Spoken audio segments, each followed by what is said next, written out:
निशंक होई रे मना, निर्भय होई रे मना. प्रचंड स्वामी बळपाठीशी नित्य आहे रे मना. अतर्क्य अवधूत हे स्मरणगामी, अशक्य हि शक्य करतील स्वामी. श्री स्वामी समर्थ. श्री स्वामी समर्थ. जय जय स्वामी समर्थ. अवधूत चिंतन श्री गुरुदेव दत्त.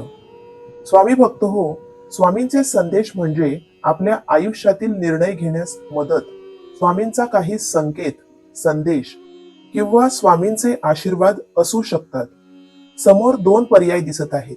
त्यापैकी सर्वप्रथम 11 वेळा नामस्मरण करून एक पर्याय निवडा आणि बघा स्वामी तुम्हाला काही संकेत किंवा काही संदेश देत आहेत का.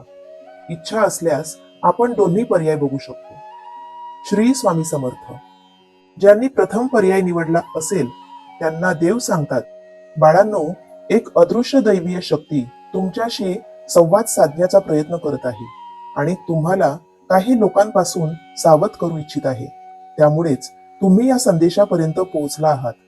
आता हा संदेश तुम्ही लक्षपूर्वक ऐकावा अशी स्वामी तुम्हाला आज्ञा करत आहे. अरे, तुझ्या आयुष्याची जीवन नौका आम्ही चालवत आहोत, त्यामुळे तू काळजी करू नकोस. निश्चिंत राहा. कोणीही तुझं काहीही वाकडं करू शकणार नाही. तुझे दुःख, तुझी वेदना, तुझे स्वप्न तू दुसऱ्यांना सांगण्याऐवजी तुझ्या देवाला, भगवंताला सांग, आम्हाला सांग. अनन्य भावनेने आम्हाला साथ घाल. आम्ही तुझी कोणतीही इच्छा अपूर्ण राहू देणार नाही. तुझ्या उदरनिर्वाहाची सोय आम्ही केलेली आहे, त्यामुळे तू निश्चिंत राहा, काळजी करू नकोस. आयुष्यात काही संकटे, अडथळे आले तर तो आमचा परीक्षेचा काळ तुझ्यासाठी आहे हे लक्षात घे. त्या काळात आम्ही तुझ्या संयमाची परीक्षा बघत असतो.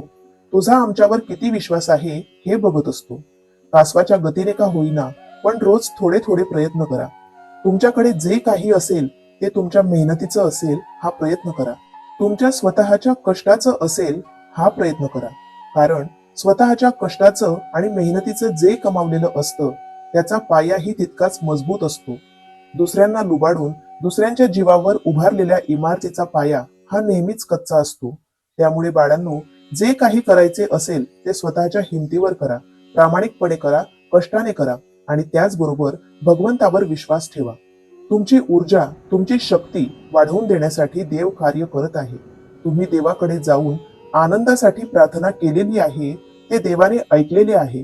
तुमच्या नशिबाचे द्वारही उघडले जात आहे आणि त्याचबरोबर तुम्ही मागितलेला आनंद, सुख तुम्हाला लवकरच प्राप्त होणार आहे. तुमच्या प्रामाणिक मेहनतीमुळे आणि कष्टामुळे देव तुमच्यासाठी अशक्य गोष्टी शक्य करत आहे. जो कोणी स्वामी प्रिय बाळ हा संदेश मनापासून ऐकत आहे, शांततेत ऐकत आहे, त्याच्या आयुष्यात भरपूर आनंद, सुख, वैभव देव घेऊन येत आहेत. देव सांगतात, बाळांनो, आम्हाला माहित आहे तुम्हाला कधी कधी राग येतो आणि त्या रागावर नियंत्रण मिळवणे तुमच्यासाठी सोपे नसते, परंतु थोडा संयम ठेवल्यास ते शक्य आहे. जास्त चिडून बोलू नका, कोणावर रागवू नका. रागावर नियंत्रण मिळवण्यासाठी देवाचे, भगवंताचे नामस्मरण करा. कारण जर तुम्हाला काही चांगले साध्य करावयाचे आहे तर तुम्हाला तुमच्यातील नकारात्मक ऊर्जा दूर करावीच लागेल आणि ही नकारात्मक ऊर्जा फक्त नामस्मरणामुळे दूर होईल.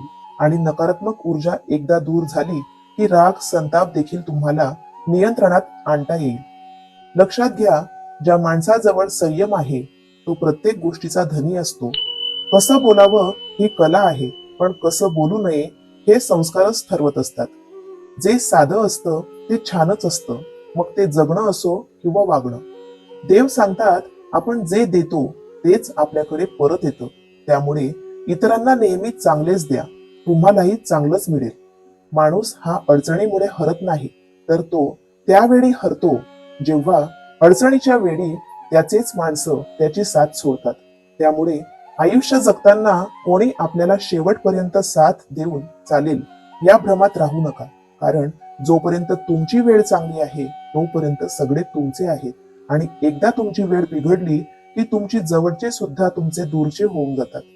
फक्त तुमचे स्वतःचे आई वडील असतात की जे शेवटपर्यंत निस्वार्थपणे तुमची काळजी घेत असतात आणि तुमचं भलं चिंतत असतात. तुम्ही प्रामाणिकपणे वागून देखील समोरचा तुमच्यासोबत खेळ खेळत असेल, तुम्हाला फसवत असेल तर तुम्ही काहीच बोलू नका. तुम्ही फक्त प्रामाणिक राहा आणि शांतपणे गंमत बघा. त्याला निश्चिंतपणे खेळू द्या. एकदा का त्या खेळाच्या मर्यादा ओलांडल्या गेल्या की देव स्वतः तुमच्या बाजूने उभा राहील. आणि जेव्हा देव तुमच्या बाजूने उभा राहतो तेव्हा शत्रूंची, हितशत्रूंची गर्दी किती आहे त्याला काहीही महत्व नाही. तुमची जर कोणी निंदा करत असेल, अपप्रचार करत असेल, तर त्यांच्यावर कधीही नाराज होऊ नका. कारण प्रामाणिक जीवाची परीक्षा घेण्यासाठीच परमेश्वराने पाठवलेले हे हितचिंतक असतात. लक्षात घ्या बाळांनो, तुमच्या आयुष्याचा एक नवीन अध्याय आता लवकरच सुरू होत आहे. आणि त्या अध्यायामध्ये तुला भरपूर सुख, आनंद परमेश्वराने तयार केलेला आहे.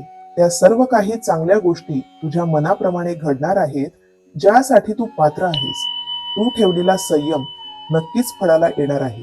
जीवन जगत असताना लोकांना ओळखायला शिका. आणि जर एखादी व्यक्ती तुमच्यासाठी चुकीची असेल तर त्या व्यक्तीला सोडून देणे ही कमजोरी नव्हे, तर तो योग्य निर्णय असतो.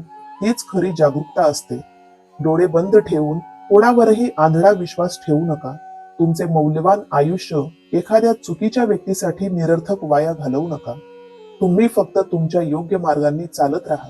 कितीही संकटे, अडथळे आले तरी घाबरून जाऊ नका. कारण लक्षात ठेवा, तुमच्या आयुष्यातील येणाऱ्या संकटांपेक्षा तुमचा देव मोठा आहे, ब्रह्मांड नायक आहे. तो तुम्हाला कधीही एकटं सोडणार नाही. तुम्हाला कोणत्याही संकटांमध्ये हरू देणार नाही. फक्त तुम्ही त्याच्यावर मनापासून विश्वास ठेवा आणि स्वतः प्रामाणिक प्रयत्न करत राहा.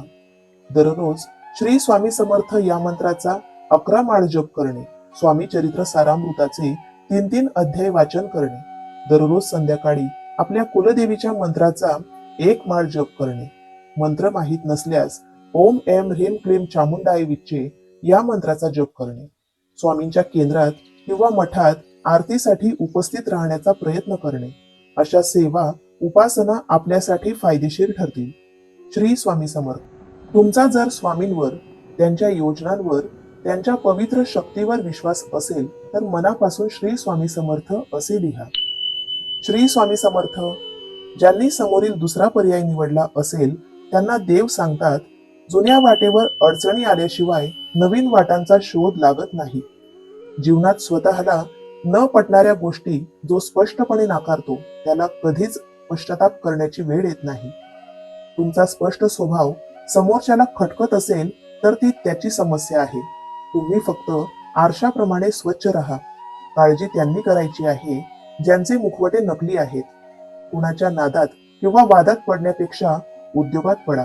खूप प्रगती होईल. कारण समाजात दुसऱ्याच्या घराला आग लावून स्वतःच्या भाकऱ्या भाजणाऱ्यांची संख्या जास्त वाढली आहे. अशा लोकांना ओळखा आणि 4 पावलं दूर राहा. शांत राहण्याचा एकमेव मार्ग म्हणजे ज्या गोष्टी आपण बदलू शकत नाही त्याबद्दल विचार करणे सोडून देणे केव्हाही योग्य. स्वामी सांगतात, बाळांनो, आमचे नियोजन हे तुमच्या इच्छेपेक्षा नेहमीच वेगळे असते. योग्य वेळ आली की तुम्हाला ते सर्व काही मिळणार आहे. तुम्ही फक्त संयम ठेवा. तुमच्या आयुष्यात कधी सुख तर कधी दुःख येणार आहे. कारण हे सृष्टीचे चक्र चालूच राहते. परंतु तुम्ही तुमच्या मनस्थितीमध्ये कोणताही परिणाम होऊ देऊ नका. तुम्ही नेहमी फक्त आनंदी राहण्याचा आणि आम्ही दाखवलेल्या मार्गावर चालण्याचा प्रयत्न करा. सध्या तरी तुम्हाला अडचणी, दुःखांचा सामना करावा लागत असला तरीही तुम्ही काळजी करू नका. पुढे पुढे चालत राहा. थोड्याच अंतरावर आम्ही तुमच्यासाठी खूप सारे सुख, आनंद घेऊन उभे आहोत. काळजी करू नका. तुमचे चांगले दिवस लवकरच येत आहेत. तोपर्यंत धैर्य ठेवा. या ब्रह्मांड नायकाचा हात तुमच्या डोक्यावर आहे. तुमच्या हातातले गेले तरी नशिबातलं कोणी घेऊन जाऊ शकत नाही. तुम्ही फक्त विश्वास ठेवा. माणूस म्हणून जन्माला येण्यासाठी भाग्य लागतं आणि स्वामींचा भक्त होण्यासाठी सौभाग्य लागतं. त्यामुळे तुम्ही स्वतःला कधीही कमी समजू नका. तुम्ही बऱ्याचदा म्हणतात की आम्ही खूप सेवा करतो, खूप उपासना करतो आणि एवढं करून सुद्धा आम्हाला आमच्या सेवेचे फळ मिळत नाही. तर बाळांनो, आम्ही तुम्हाला एक गोष्ट सांगू इच्छितो की जर तुम्हाला तुमच्या सेवेचे फळ लवकर मिळत नसेल आणि काही लोकांना ते लगेच मिळत असेल तर एक गोष्ट लक्षात घ्या, यामध्ये तुमच्याच कर्माचे भोग तुम्हाला आडवे आलेले असतात आणि या कर्मभोगांमुळेच तुम्हाला केलेल्या सेवेचे फळ लवकर मिळत नाही. कारण भगवंत आधी आपला पहिला हिशोब पूर्ण करतो, तुम्हाला पूर्णपणे रिकामे करतो, शुद्ध करतो आणि त्यानंतरच नवीन काहीतरी तुमच्या पदरात टाकतो. त्यामुळे तुम्ही फक्त विश्वास ठेवा आणि चांगले कर्म व भगवंताचे नामस्मरण करत राहा. कोण म्हणतं की देव दिसत नाही? अरे देवच तर दिसतो जेव्हा कोणीच दिसत नाही. माणसांवर विश्वास ठेवण्यापेक्षा देवावर विश्वास ठेवा, तोच तुमच्या कामी येईल. हा विश्वासच तुम्हाला पुढे घेऊन जाईल. स्वतःची काळजी घ्या, नेहमी आनंदी राहा. कारण जेव्हा तुम्ही स्वतःची काळजी घेऊ लागता, तुमची मनस्थिती सुधारते आणि तुम्ही आनंदी राहू लागता. तुम्ही अधिक सुंदर दिसू लागतात आणि यामुळे चांगल्या गोष्टी सुद्धा तुमच्याकडे आकर्षित होऊ लागतात. गायीच्या कासेमध्ये राहून गोचिड जसे गायीचे दूध न पिता गायीचे रक्तच पित असतो, तसेच ज्ञानी आणि पवित्र लोकांच्या सानिध्यात राहून मूर्ख लोक ज्ञान ग्रहण न करता त्यांच्यामध्ये वाईटच शोधत असतात. त्यामुळे अशा मूर्ख लोकांचा जास्त विचार करत बसू नका. कारण हे लोक तुमच्याकडून मिळणाऱ्या चांगल्या वागणुकीमुळे तुमचा फायदा उचलतात आणि नंतर तुमचेच नुकसान करतात. तुमच्या आयुष्यातील अशा लोकांना लवकर ओळखा आणि त्यांच्यापासून सुरक्षित अंतर ठेवा. ज्याला दुःखाची जाणीव असते त्याला सुखाची किंमतही असते. म्हणून आपण जे दिवस काढले आहे त्याची नेहमी जाणीव ठेवा. सुंदर चेहरा म्हातारा होतो, बलाढ्य शरीर एक दिवस गळून पडते, पद सुद्धा एक दिवस निघून जातं, परंतु एक चांगला माणूस नेहमीच चांगलाच राहतो. त्यामुळे माझ्या प्रिय बाळांनो, कोणी कितीही तुम्हाला त्रास देण्याचा प्रयत्न केला, तुम्हाला फसवण्याचा प्रयत्न केला, तरी अशा लोकांचा जास्त विचार न करता तुम्ही तुमच्यातील माणुसकी जिवंत ठेवा आणि भगवंताने दाखवलेल्या चांगल्या मार्गावर मार्गक्रमण करत राहा. कारण लक्षात ठेवा, साध्या सरळ माणसांचा कोणताही ब्रँड नसतो. खरं तर साधी माणसंच माणुसकीचा ब्रँड असतात. आज तुम्हाला जेवढे वाईट दिवस अनुभवायला येत आहेत त्यापेक्षा कितीतरी दुपटीने भविष्यात तुम्हाला चांगले दिवस बघायला मिळणार आहेत. फक्त तुम्ही हार मानू नका. लक्षात घ्या, नशीब जेव्हा तुम्हाला काहीतरी चांगलं देणार असेल तर त्याची सुरुवात कठीण गोष्टीने होते आणि नशीब जर तुम्हाला काहीतरी अप्रतिम देणार असेल तर त्याची सुरुवात अशक्य गोष्टीनेच होते. काही लोक तुम्हाला कमी लेखत असतील, तुमचा अपमान करत असतील, पण तुम्ही तुमचा चांगुलपणा कधीही सोडू नका. एक दिवस हेच लोक तुमचे पाय धरतील. विश्वास ठेवा, आम्ही सदैव तुमच्या पाठीशी आहोत. तुम्ही केलेली प्रत्येक प्रार्थना आम्ही ऐकत आहोत. तुम्ही बोललेला प्रत्येक शब्द आमच्यापर्यंत येत आहे. तुमची प्रत्येक भावना आम्हाला कळत आहे. तुम्ही जो विचार करत आहात त्याला आम्ही तथास्तु म्हणत आहोत. त्यामुळे तुम्ही नेहमीच सकारात्मक विचार करा, चांगले विचार करा, म्हणजे तुमच्या आयुष्यात देखील चांगलेच घडणार आहे. लवकरच तुमचा अक्कलकोटला येण्याचा योग दिसत आहे. काळजी करू नका, निश्चिंत रहा.